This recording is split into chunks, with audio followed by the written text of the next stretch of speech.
성포고 세계사 선택한 여러분들, 우리는 지난번에 이어서 이제 알렉산드로스 제국에 대해서 살펴보도록 하겠습니다. 우리 시험 전전주쯤인가요? 우리가 그리스에 대해서 살펴보았어요. 여러분들 그리스 혹시 내용 기억날까요?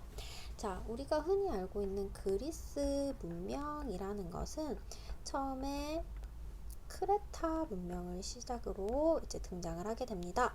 그래서 크레타 문명, 그 다음에 이 크레타 문명을 뒤이어서 미케네 문명이 등장하게 되고요. 우리가 흔히 많이 들어봤다라고 하는 트로이 전쟁이 바로 이때 일어나게 된 전쟁이다 라고 합니다. 그리고 그 이후로 한 기원전 10세기 경쯤에 이제 폴리스라는 게 등장을 하게 되고요. 이 폴리스라는 건 아테네의 도시 국가를 의미하는 것입니다. 이 폴리스 중에 가장 대표적인 폴리스 두 가지 배웠습니다. 우리가 잘 알고 있는 아테네, 그리고 아테네와 함께 늘 따라붙는 스파르타, 이 두 나라가 바로 그리스의 대표적인 폴리스 되겠습니다. 자, 그래서 우리는 아테네의 정치 체제에 대해서 배웠고, 아테네 하면 사실 이 정치 체제가 아테네의 정치 체제가 가장 중요합니다. 아테네의 정치하면 여러분들이 꼭 기억하셔야 되는 것이 바로 민주 정치예요. 오늘날도 민주주의 국가이잖아요. 특히 아테네 같은 경우는 그냥 민주 정치가 아닌 시민들이 직접 정치에 참여한다라고 하여 직접 민주 정치를 실시한 대표적인 나라 되겠습니다. 그래서 이제 아테네의 민주정치의 발전 과정을 살펴보면 처음에 금권정을 실시한 솔론, 그리고 그 다음에는 독재를 실시했었던 페이시스 트라토스라는 인물이 있었고요. 그 다음에 도편 추방제를 도입한 클레이스 테네스라는 인물이 있었고, 마지막으로 아테네 민주정치의 전성기를 이끌었던 페리클레스라는 인물이 있었습니다. 우리 이 4명의 인물 여러분들이 꼭 기억하셔야 되겠습니다. 각각의 인물들이 민주정치를 위해서 어떤 일들을 펼쳤는지 여러분들이 꼭 기억해 주셔야 되겠고요. 특히 이 페리클레스 때가 바로 전성기 시절이었는데요. 이 시기가 어떤 시기였냐? 바로 페르시아와의 전쟁을 하던 시기였다. 자, 그래서 그리스 대 페르시아 전쟁에서 누가 이겼냐? 바로 그리스 쪽이 이기게 되었죠. 그러면서 아테네가 엄청나게 성장을 하게 되었다라는 이야기도 했습니다.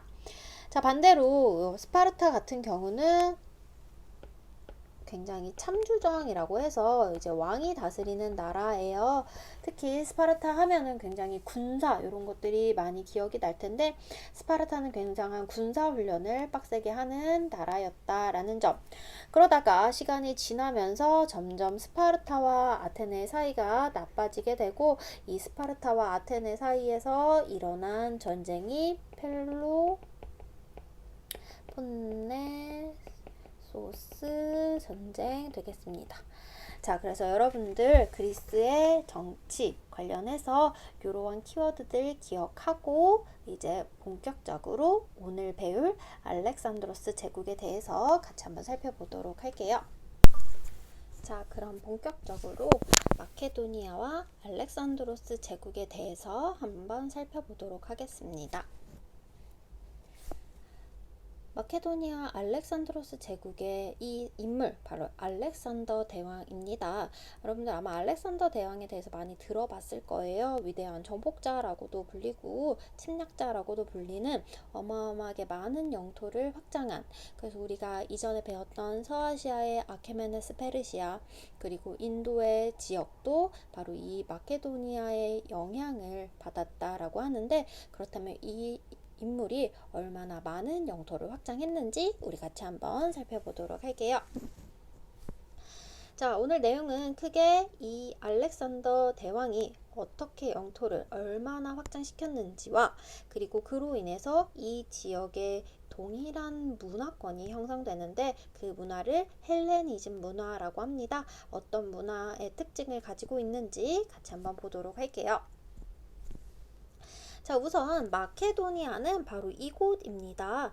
여기가 그리스, 우리가 이전에 배웠던 그리스 지역이거든요. 그리스의 바로 윗부분에 마케도니아라는 폴리스가 있었습니다.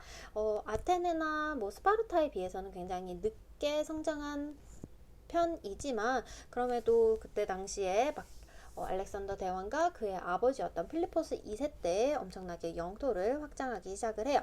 자, 그래서 자신들의 근거지였던 마케도니아에 이어서 그리스 지역을 정복하게 되고요. 그 다음에 뒤이어서 페르시아를 정복하게 됩니다. 특히 여기 이소스 전투라는 곳이 당시 아케메네스 페르시아와 이 마케도니아가 전투한 대표적인 곳이고, 이곳에서 아케메네스 페르시아가 지게 되면서 페르시아 역시도 이제 마케도니아에게 정복당하게 됩니다. 그리고 이어서 인도의 인더스강 유역까지 영역을 확장해서 지금 지도에 보이는 초록색, 연두색처럼 최대 영토를 확장한 것이 바로 알렉산드로스 제국 되겠습니다. 자, 이로 인해서 이렇게 지중해와 그리고 인도까지 하나의 나라가 되었잖아요. 그래서 이렇게 하나의 나라가 되어서 동서교역을 하게 되었다라는 점도 이 알렉산드로스 제국의 큰 특징이라고 볼 수 있겠습니다. 아무래도 이쪽은 유럽이잖아요. 여기는 유럽이고 이곳은 아시아 지역인데 아시아와 유럽이 하나로 융합된 첫 번째 계기가 된 사건이 알렉산드로스 제국의 정복이다 라고 보시면 되겠습니다. 여기 나와 있는 이 사람이 바로 알렉산더 대왕이 됩니다. 알렉산드로스 대왕은 여기 글에 나와 있는 것처럼 자신이 정복한 지역을 포용하는 정책을 펼쳤습니다. 그래서 이 광활한 영토를 원활하게 통치하기 위해서 자신이 원래 살고 있었던 그리스와 그리고 동방, 오리엔트 문화를 융합하는 데 힘을 썼다라고 해요. 그래서 이 인물이 서아시아 지역, 페르시아 지역을 정복한 이후에는 페르시아의 왕관과 옷을 걸치고 그리고 이집트를 정복하고 나서는 이집트에서 자신을 이집트의 왕 파라오라고 하며 동방의 전제군주제를 수용했다라는 점. 그리고 특히 이제 그리스, 마케도니아 귀족과 페르시아 여성의 결혼을 권장해서 이렇게 동서 융합의 모습을 보이고 있는 게 알렉산드로스 제국의 특징이다라고 보시면 되겠습니다. 자신 역시도 페르시아의 당시 왕이었던 다리우스 3세의 딸과도 결혼을 한 모습을 볼 수 있겠습니다. 이 여성이 바로 다리우스의 딸이라고 합니다. 즉 페르시아, 동방의 페르시아와 유럽의 알렉산드로스가 결합한 모습을 살펴볼 수 있겠습니다. 이런 알렉산드로스의 다양한 동서융합의 모습을 살펴볼 수 있겠는데요. 우선 이제 동방의 전제 군주정, 당시에 유럽보다는 이제 동방 아시아 지역과 이제 이집트 이런 곳에서 전제 군주정이 이제 활성화되었는데, 이런 전제 군주정을 받아들여서 강력한 왕권을 행사한다거나, 그리고 이제 관용 정책, 우리 인도와 서아시아 배울 때 굉장히 많이 배웠는데 피정복, 자신이 정복한 지역의 종교와 관습을 존중해주는 관용 정책을 펼쳤다라는 점. 그리고 각 지역에 알렉산드리아라는 도시를 건설을 해서 이 지역의 그리스인들을 이주시켰다라고 해요. 특히 여기 보시면 실제로 이집트의 알렉산드리아라는 도시가 현재까지도 존재하고 있는데 이런 해안 도시라고 합니다. 그리고 앞에서 얘기한 것처럼 그리스인과 페르시아인의 융합도 살펴볼 수 있고요. 그리고 이 광활한 영토를 통치하기 위해선 동일한 언어인 그리스어를 공용어로 사용하게 되었고, 자신의 피정복민이었던 페르시아인을 관리로 채용하는 등 이 광활한 영토를 다스리기 위해서 굉장히 많은 정책들을 펼친 모습을 살펴볼 수 있습니다. 자, 여기 나와 있는 이 곳이 옛날 과거의 알렉산드리아라는 도시의 모습이라고 하고요. 이곳이 바로 현재의 알렉산드리아라는 모습 볼 수 있겠습니다.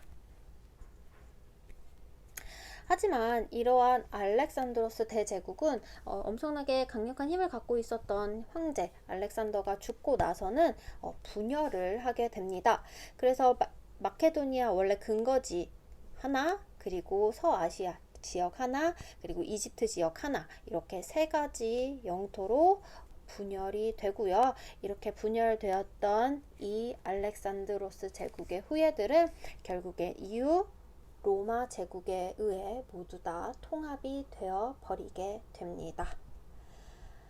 황제 자체가 엄청나게 대단했어요. 그래서 그 황제가 영토를 확장했을 때는 그 영토가 유지되었지만 결국에 그 대단한 황제가 죽고 나서 후계자 선정이 제대로 되지 않다 보니까 결국에 제국이 분열되게 되고 이후에 등장하는 로마에 의해서 모두 다 흡수되었다라는 점까지 여러분들이 기억해 주시면 되겠습니다.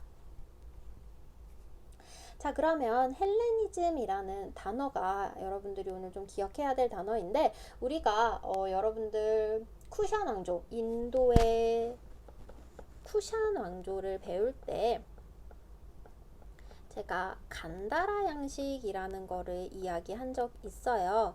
이 간다라 양식이라는 것이 무엇이냐라고 하면서 헬레니즘과 그리고 인도의 고유의 문화가 합쳐진 게 간다라 양식이다 라고 이야기를 했습니다. 그때 말했던 이 헬레니즘이라는 것이 무엇이냐? 바로 그리스의 문화와 그리고 아시아 지역의 오리엔트 문화가 융합된 것을 헬레니즘이라고 보시면 되겠습니다. 헬레니즘 문화의 특징은 여기 나와 있는 것처럼 굉장히 개방적이다. 왜냐? 그리스만의 문화가 아닌 다른 문화들 여러 가지를 수용했잖아요. 마음을 열고 수용을 했기 때문에 개방적이고, 그리고 또 여러 지역을 하나의 영토로 통합하는 과정에서 세계 시민주의적인 모습이 등장하게 되고요. 그리고 또 한편으로는 개인주의적 모습도 나타나게 됩니다. 그리고 이때 당시에 유행했던 철학이 이제 대표적으로 스토아 학파와 에피쿠로스 학파라는 철학이 등장하고요. 특히 이때는 자연과학이 굉장히 발달을 해요. 그래서 이러한 자연과학 인물들 아르키메데스, 에우클레이데스, 그리고 태양중심설, 인체 해부 등과 같은 자연과학이 굉장히 발전한 시기라고 볼 수 있습니다. 그리고 예술 같은 경우는 특징이 현실적이고 사실적이에요. 이게 뭐랑 대비가 되냐? 그리스의 예술과 대비가 됩니다. 그리스의 예술 같은 경우는 굉장히 이상적인 모습을 보여줘요. 그래서 비율 같은 것도 막 1대 1.168인가? 그래서 굉장히 이상적인 비율을 보여줬다면 반대로 헬레니즘 문화 같은 경우는 굉장히 현실적이고 사실적이다. 그리고 관능적이라는 건 굉장히 역동적인 모습을 보여준다라는 점까지 살펴볼 수 있겠습니다. 그리고 이러한 헬레니즘의 문화가 우리가 이전에 배웠던 쿠샨 왕조의 간다라 양식과도 영향을 미치게 되었다라는 것까지 보시면 되겠습니다. 좀 더 구체적으로 같이 한번 살펴보도록 할게요. 우선 이 헬레니즘 시기의 철학하면 대표적으로 스토아 학파와 에피쿠로스 학파인데 이들 모두 다 개인주의적인 당시의 성향을 바탕으로 등장을 하게 됩니다. 즉 가장 중요한 거는 단체가 아니야. 단체가 아닌 개인의 행복이 중요하다라는 게 개인주의입니다. 스토아 학파 같은 경우는 이제 제논이라는 인물이 창시를 했고요. 여기서는 금욕주의를 주장하는데 금욕적인 삶을 통해서 개인이 행복해질 수 있다라는 것이 바로 스토아 학파입니다. 반대로 에피쿠로스 같은 경우는 이제 쾌락주의, 약간 대비적으로 보여주고 있는데 그래서 정신적으로 그런 쾌락 을 느끼는 것이 인간의 행복에 도달할 수 있는 방법이다 라고 해요. 그래서 이 두 가지는 방법은 약간 다르지만 공통의 목적은 뭐냐? 개인의 행복에 도달하는 것이 공통의 목적이다 라고 보시면 되겠습니다. 자, 그리고 세계 시민이라는 것은 아까도 계속 얘기한 것처럼 아무래도 이 당시가 유럽에서부터 아시아까지 영토를 하나로 묶은 거잖아요. 그러니까 우리는 각 다른 민족이 아닌 세계 시민이라는 하나의 같은 동일한 사람들이다 라는 걸 보여주는 것이 세계 시민이라고 보시면 돼요.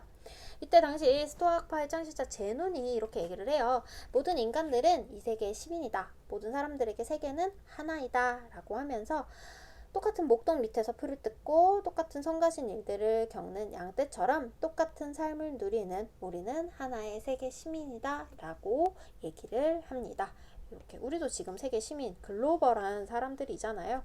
이렇게 인종과 언어가 다르더라도 우리는 같은 세계에 살고 있는 시민이다. 가 바로 세계 시민 되겠습니다.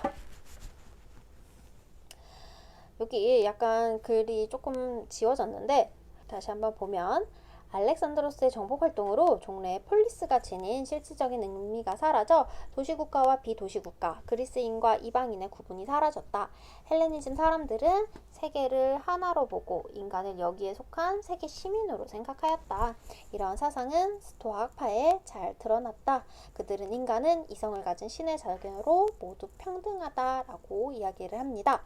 그래서 이전에 그리스에서는 차별과 구분을 했어요. 그래서 도시, 폴리스의 사람과 폴리스 사람이 아닌 사람 이런 식으로 구분을 했다라면 이제 알렉산더 제국에서는 그러한 차별과 구분이 무의미해졌다라는 점이 아주 중요한 의미가 되겠죠. 자, 그리고 이제 자연과학이 발전을 했다라고 해요. 특히 이 시기에는 국가에서 과학 연구를 지원하고 장려하였다라고 합니다. 특히 이제 알렉산드리아 왕궁에 무세이온이라는 도서관, 동물원, 식물원, 천문대, 실험실, 해부실이 있다라고 하는 굉장한 연구소가 있다라고 합니다.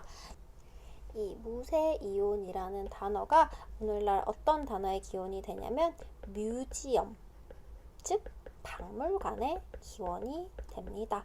그래서 이 무세이온이라는 곳을 통해서 많은 학자들이 자유롭게 연구를 할 수 있었고 이를 기반으로 그리스의 철학, 이집트 메소포타미아의 과학 등 그리고 이를 바탕으로 기하학, 천문학, 의학, 수학 등이 발전하였다라고 합니다. 자, 그럼 대표적으로 뭐가 발전했나라고 보신다면 여러분들 아마 아르키메데스라고 해서 유레카라는 말 들어보셨나요?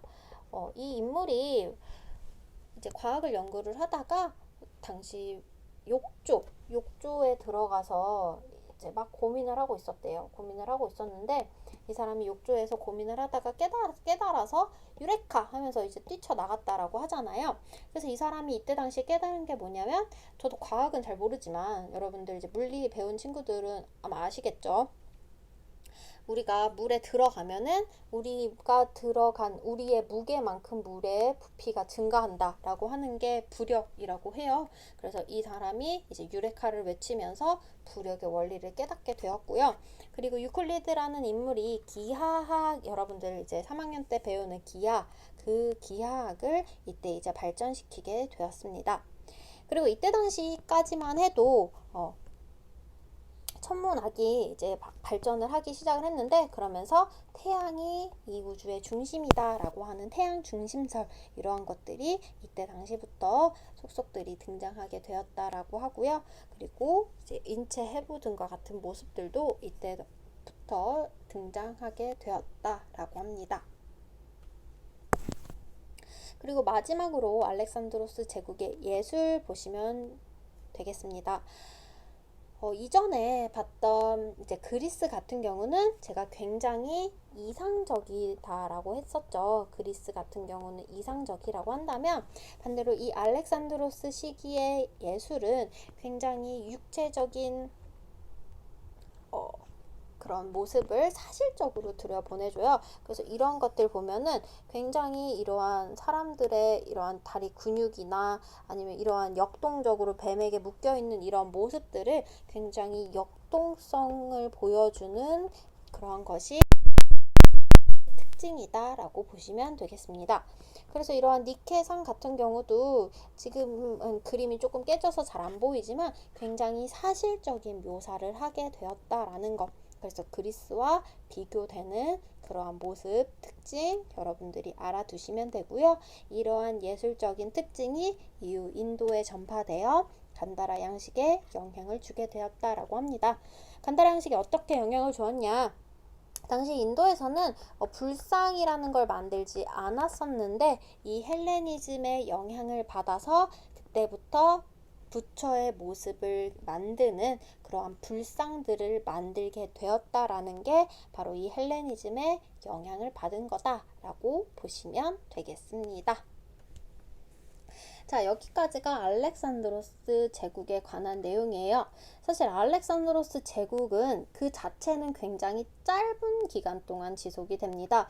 알렉산드로스 그 황제가 거의 한 30대에 일찍 죽기 때문에 이 사람이 죽고 나서는 제국이 곧바로 분열되어서 영토 자체는 굉장히 이제 짧은 기간이었지만 그럼에도 거의 세계 최초로 유럽과 아시아를 연결했다라는 점에서 알렉산드로스 대제국이 의미가 있고요.